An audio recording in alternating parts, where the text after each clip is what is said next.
ओम नमः प्रणवार्थाय शुद्धज्ञानैकमूर्तये निर्मलाय प्रशान्ताय दक्षिणामूर्तये नमः। चिद्घनायमशेषाय वटमूलनिवासिने सच्चिदानन्दरूपाय दक्षिणामूर्तये नमः। ईश्वरो गुरुरात्मेति मूर्तिभेदविभागिने व्योमवद्व्याप्तदेहाय दक्षिणामूर्तये नमः। विघ्नेश्वराय वरदाय सुरप्रियाय लंबोदराय सकलाय जगद्धिताय नागाननाय श्रुतियज्ञ विभूषिताय गौरी सुताय गणनाथ नमो नमस्ते। विघ्नार्तिनाशनपराय गणेश्वराय सर्वेश्वराय सुखदाय सुरप्रियाय विद्याददाय विकटाय च वामनाय भक्तप्रसन्नवरदाय नमो नमस्ते।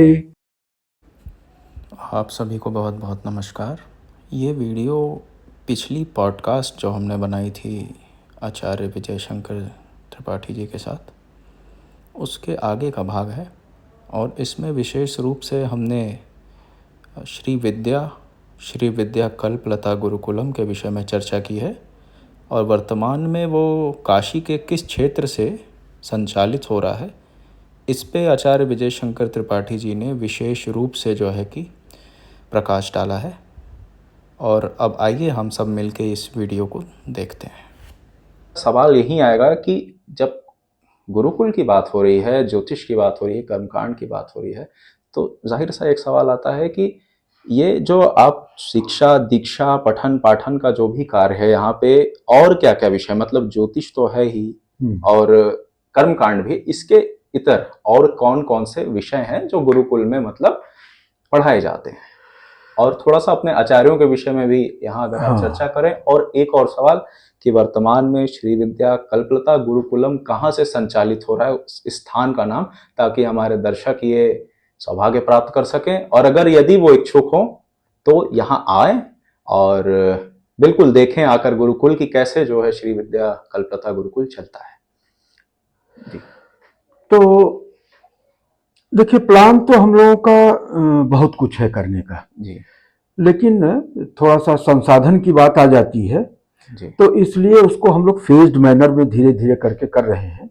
अभी हमारे पास स्थान की भी उतनी प्रचुरता नहीं है जी। तो अभी हम लोग 25-25 का 2 बैच चला रहे हैं। अच्छा। और अभी इस लेवल पर हम लोग जो है यहाँ पे ऑफलाइन मोड में इससे ज्यादा को एकोमोडेट करने की स्थिति में नहीं है। एक सेकंड तो और आपसे एक यही पूछ लेता हूँ सवाल, क्योंकि जुड़ा हुआ है। हाँ, तो ये वर्तमान में संचालित कहाँ से हो रहा है? ये जो 50 बच्चे ऑफलाइन पढ़ रहे हैं, हाँ, ये काशी के किस स्थान पे? ये असल में नगवा करके एक जगह है, रविदास पार्क के पास में। रविदास पार्क एक अच्छा लैंडमार्क है, ज्यादातर लोग जानते हैं। नगवा में रविदास पार्क है। हाँ, तो रविदास पार्क से मुश्किल से 100 यार्ड्स की दूरी पे है ये। अच्छा। डालमिया कंपाउंड करके एक जी, वो है। डालमिया की कोठी हुआ करती थी जिसमें आजकल लिटिल फ्लावर हाउस करके एक विद्यालय चलता है। जी, तो उसी कंपाउंड से लगे हुए जो मतलब एरिया थी, उसी को बाद में जो है वो उन्होंने प्लाट बना के कॉलोनाइज कर दिया। तो उसी में एक ये प्लाट लिया गया था जी, और पूर्ण पीठम की स्थापना के समय इसी को उसका जो है प्रधान कार्यालय बनाया गया। जी। तो अभी स्थान के अभाव में इसी से हम लोग काम चला रहे हैं। इसमें जो स्पेस उपलब्ध है तो 25-25 का 2 बैच इसमें हम लोग चला रहे हैं। और ये ज्योतिष, कर्मकांड, वास्तु और योग, तो ये 4 विषय खास तौर से इनको प्रमुखता से इसलिए लिया गया जी, कि मान लीजिए जिन बच्चों को हम लोग बुलाते हैं, शिक्षा देते हैं, जी, तो शिक्षा देने के बाद अगर वो शिक्षा ग्रहण करके यहाँ से निकलते हैं और उनको जीविका नहीं उपलब्ध होती तो फिर वो समझते हैं कि ये समय मेरा बेकार गया। हाँ बिल्कुल, क्योंकि जीविका तो सबके लिए आवश्यक है। तो इसलिए हम लोगों ने जो है ज्योतिष, वास्तु, कर्मकांड और योग, इन 4 विषयों को प्रमुखता में रखा है जी, ताकि इन विषयों के लिए लोगों में आकर्षण भी है और लोग आएंगे सीखेंगे तो उनको एक जीविका भी सुनिश्चित है, बिल्कुल, क्योंकि इन चारों विषयों की डिमांड है समाज में। yeah. और इनके लिए आपको किसी सरकार के ऊपर भी नहीं निर्भर रहना है कि सरकार ही आपको नौकरी देगी। तो आपके अंदर योग्यता है तो आपको जीविका तुरंत शुरू हो जाती है आपकी। तो इन 4 विषयों को, लेकिन इनसे अलग हटके मुख्य जो हम लोगों का है वो वेद, उपनिषद, श्री विद्या साधना, आगम के जो उच्चतम सिद्धांत हैं उनकी व्याख्या, और आगमिक और निगम, आगम और निगम, इन दोनों शाखाओं में कुछ मूलभूत रिसर्च करना। मूलभूत रिसर्च से मेरा आशय यह है कि जो सिद्धांत ग्रंथों में लिखे गए हैं उनकी सही व्याख्या लोगों तक पहुंचाना, और सिर्फ सही व्याख्या ही नहीं पहुंचाना, उनका प्रयोग किस तरह से दैनंदिन जीवन में होता है, उनकी प्रयोग की क्या प्रणाली है है, तो ताकि जो क्लेम किया गया है ग्रंथों में कि इस कार्य को करने से ये फल मिलेगा, ये लाभ मिलेगा, तो हम लोग प्रैक्टिकली उसको करके डिमॉन्स्ट्रेट कर सके कि हाँ देखो भाई ये किया, ये अनुष्ठान किया, ये यज्ञ किया, ये जप किया, तो इसका जो जो परिणाम शास्त्रों में बताया गया है वो आपके सामने प्रत्यक्ष है। और अगर कहीं प्रैक्टिस में और शास्त्रीय सिद्धांतों में कालक्रम से कोई व्यवधान आ गया है, व्यतिक्रम आ गया है, तो खोज करके उन मिसिंग लिंक्स को फिर से यथावत उन जगहों पर ले आना, ताकि जो उसकी प्रैक्टिस है और जो उसका सिद्धांत है, तो इनमें अगर कोई वैषम्य हो गया है तो उसको दूर किया जा सके, और ये सुनिश्चित किया जा सके कि इन सिद्धांतों के अनुरूप अगर इन प्रयोगों को किया जाएगा तो जो भी क्लेम किया गया है वो परिणाम घटित होगा ही।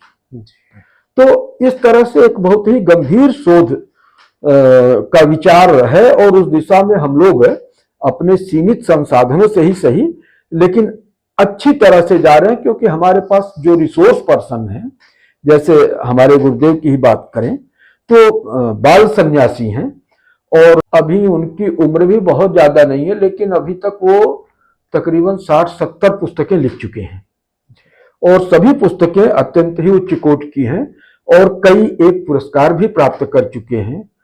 उनके जो गुरुदेव हैं वो भी महामहोपाध्याय और राष्ट्रपति पदक पाए हुए हैं, श्री रामेश्वर शिव योगी जी। अच्छा। हाँ, तो वो भी अपने आप में एक मूर्धन्य महामनीषी हैं शिव योगी जी। और हमारे गुरुदेव भी उसी पंथ के प्रतीक हैं, आत्म साक्षात्कारी व्यक्ति हैं, शिव योग के क्रेस्ट पे वो लोग इस समय हैं, है ना। तो इस स्तर के लोग बहुत कम हैं जो कि श्रोत्रिय भी हैं और ब्रह्मनिष्ठ भी हैं जी। तो ये हम लोगों का बहुत बड़ा सौभाग्य रहा है कि श्रोत्रिय ब्रह्मनिष्ठ दोनों ही गुणों से युक्त गुरु मिले, पथ प्रदर्शक मिले। तो इसलिए हम लोगों का काम बहुत ही गंभीर किस्म का है, और समय तो जरूर लगेगा, लेकिन ये सुनिश्चित है कि कुछ बहुत अच्छा इस केंद्र से निकलेगा। बस ये समाज का थोड़ा सहयोग मिलता रहे, ताकि संसाधनों की कमी की वजह से हम लोगों का कार्य बाधित न हो सके। और मैं समझता हूं कि समाज इस दिशा में जागरूक है, और संभव है कि सरकार भी इस दिशा में कुछ कदम उठाए जी। और बहुत से लोग हैं समाज में, जब अच्छा काम होता है, लोगों को संज्ञान में आता है, तो निश्चित रूप से समाज उसके लिए खड़ा होता है, क्योंकि ये कोई व्यक्तिगत कार्य नहीं है। हम लोग जो भी कर रहे हैं, अपना संसाधन लगा रहे हैं, अपना श्रम लगा रहे हैं, अपना समय लगा रहे हैं, अपना ज्ञान विज्ञान सब कुछ लगा रहे हैं, तो कभी न कभी इसको रिकॉग्नाइज करेगा समाज। और इसका जी बिल्कुल, बहुत बहुत धन्यवाद। आपने एक बात बताई कि 25-50 बच्चे ऑफलाइन पढ़ रहे हैं, तो मैं ये जानना चाहूंगा, आपने ऑफलाइन शब्द इस्तेमाल किया, तो क्या ऑनलाइन भी कोई व्यवस्था है? जल्दी से आप हाँ, ऑनलाइन मोड में भी हम लोग जो है, हाँ, जो कुछ भी पढ़ाई क्लास में होती है जी, वो तो अपलोड कर ही दी जाती है, प्लस उसका एक स्ट्रक्चर, एक कोर्स, एक स्ट्रक्चर करके बता सकते हैं आप? देखिए, हाँ, हमारे 2-3 चैनल हैं। एक तो श्री विद्या कल्पलता करके है, एक शंकर दिग्विजय करके है, एक ज्योतिष कर्मकांड अध्ययन एवं प्रशिक्षण केंद्र करके है जी जी। तो फलित ज्योतिष का एक है। तो इस तरह से करके 4-5 जो है वो लिंक हैं जी, वो अगर आप यूट्यूब चैनल को खोलेंगे तो उसमें आपको सारे के सारे लिंक मिल जाएंगे कहाँ कहाँ हैं। मतलब एक तो चैनल से ही सारे चैनल हाँ, आपको आप लिंक में किसी कनेक्टेड मिल जाएंगे। एक चैनल को अगर खोलेंगे तो उसमें सब सारे लिंक आपको मिल जाएंगे, जी, जी, इंस्टाग्राम का भी बिल्कुल। मिल जाएगा, फेसबुक का भी मिल जाएगा, अच्छा, अच्छा। और यूट्यूब के जितने भी चैनल हैं सब मिल जाएंगे। बिल्कुल, हम लोगों की इच्छा ये है कि आज इस टेक्नोलॉजी के जमाने में there should be no wall, और बिल्कुल। हाँ, इंफॉर्मेशन शुड बी ओपन, और ये जो एजुकेशन है it should be accessible to all. जी, हाँ, तो उस दिशा में हम लोग आगे बढ़ रहे हैं। बहुत-बहुत धन्यवाद। एक छोटा-सा सवाल मेरा और है कि आप गुरुकुल को कहाँ तक ले जाने का मतलब एक विज़न होता है, तो मैं आपका विज़न जानना चाहता हूँ कि आप इस गुरुकुल को किस स्थिति में भविष्य में देखना चाहते हैं या देखते हैं? ज़रा-सा ये भी एक बार आप बता दें, इस पे थोड़ा-सा प्रकाश डाल दें।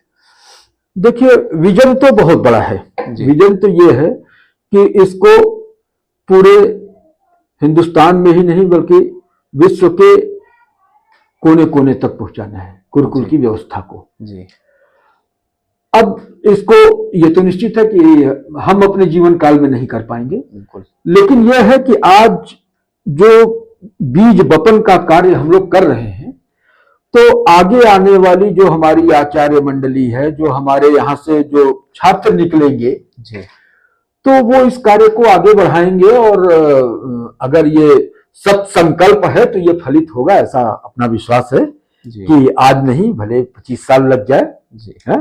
तो मानवता के इतिहास में 25-50 साल कोई माने नहीं रखता है, 100-200 साल भी कोई माने नहीं रखता है, जी, लेकिन यह है कि आज हम लोग कुछ ऐसे लोगों को तैयार करके जाएंगे जो इस परंपरा को आगे बढ़ाएंगे और दूर दूर तक ले जाएंगे, समाज के लिए एक लाइट हाउस का काम करेंगे। बहुत-बहुत धन्यवाद आपका। बहुत ही अच्छा लगा आपसे कुछ विषयों पे चर्चा करके और आप सभी दर्शकों से निवेदन है कि कृपया आप चैनल पे विज़िट करें, आप वीडियो निरंतर देखते रहें, बने रहें जानकारी प्राप्त करने के लिए और सभी चैनल सूचीबद्ध हैं, आप उसको लिंक के माध्यम से किसी भी एक चैनल से देख सकते हैं, कनेक्टेड है। और हमारे साथ आज उपस्थित थे आचार्य श्री विजय शंकर त्रिपाठी जी, जो श्री विद्या कल्पलता गुरुकुलम चला रहे हैं। तो ये थी आज की चर्चा, तो इसी के साथ हम अपनी वाणी को विराम देते हैं। आप सभी को बहुत-बहुत नमस्कार, धन्यवाद। नमस्ते।